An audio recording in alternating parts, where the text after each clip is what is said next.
आणि इराण-इस्रायल युद्धाच्या ठिणगीचा फटका हा थेट विदर्भातील शेतकऱ्यांच्या शेतापर्यंत पोहोचलाय। विमानसेवा ठप्प झाल्यामुळे भंडाऱ्याची चविष्ट भेंडी आणि बागायती पिकांची दुबई आणि कतारमधील निर्यात ही थांबलेली आहे।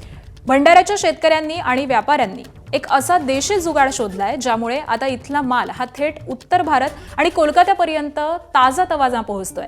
उन्हाळ्याच्या तडाख्यामध्ये पालेभाज्या आणि भेंडी हे सुकू नये, त्यांचा दर्जा घसरू नये यासाठी बर्फाचा देशी जुगाड करण्यात आलेला आहे। मालवाहू गाड्यांमध्ये भेंडीच्या गोण्या किंवा प्लास्टिक पिशवीमध्ये भरली जातात आणि त्यावरती बर्फाचे मोठे तुकडे ठेवले जात आहेत आणि यामुळे साध्या मालवाहू गाडीचं रूपांतर एका मिनी कोल्ड स्टोरेजमध्ये झालेलं आहे। संकटाच्या काळामध्ये डगमगून न जाता भंडाऱ्याच्या या चालत्या फिरत्या कोल्ड स्टोरेजने शेतकऱ्यांच्या डोळ्यांतील पाणी पुसून त्यांना एक मोठा दिलासा दिलेला आहे।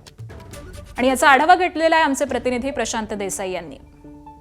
त्या शेती मालाला, भाजीपाला धार्जनी पिकाला कष्ट करून, मेहनत करून, घाम गाडून पिकवलं, आता त्या भाजीपाल्याला जगवण्यासाठी शेतकऱ्याची भंडाऱ्यात धडपड बघायला मिळत आहे। आखाती देशामध्ये इराण आणि इस्रायल मध्ये जे आठवड्याभरापासून युद्ध सुरू आहे, त्यामुळे भंडाऱ्याच्या शेतकऱ्याचा जो माल कतार असो, दुबईकडे जो निर्यात होत होता, त्याची वाहतूक आता थांबलेली आहे। तर आमच्यामध्ये डोक्यामध्ये कल्पना आली की हे माल खराब आहे आणि फेकण्यात जात होते, तर आपण काय करावं। तर मग आम्ही हा बर्फ लावल्यावर असं होतं की 1000 किलोमीटर पर्यंत हा माल जातो आणि म्हणून आम्ही हा देशी जुगाड तयार केला आणि शेतकऱ्याचा माल 1000 किलोमीटर पर्यंत बिंदास जातो आणि हा चालता फिरता एसी आहे आणि ज्या भेंडीला 10 रुपये रेट नाही आहे त्याला आज 30 रुपये रेट येतो या देशी जुगाडामुळे।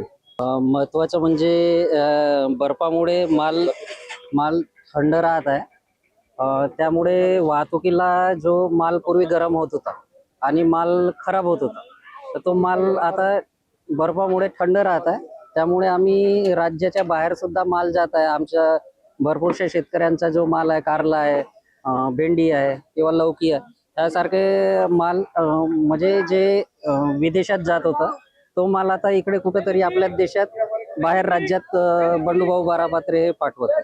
प्रशांत देसाई, एबीपी माझा, भंडारा। एबीपी माझा, उघडा डोळे बघा नीट।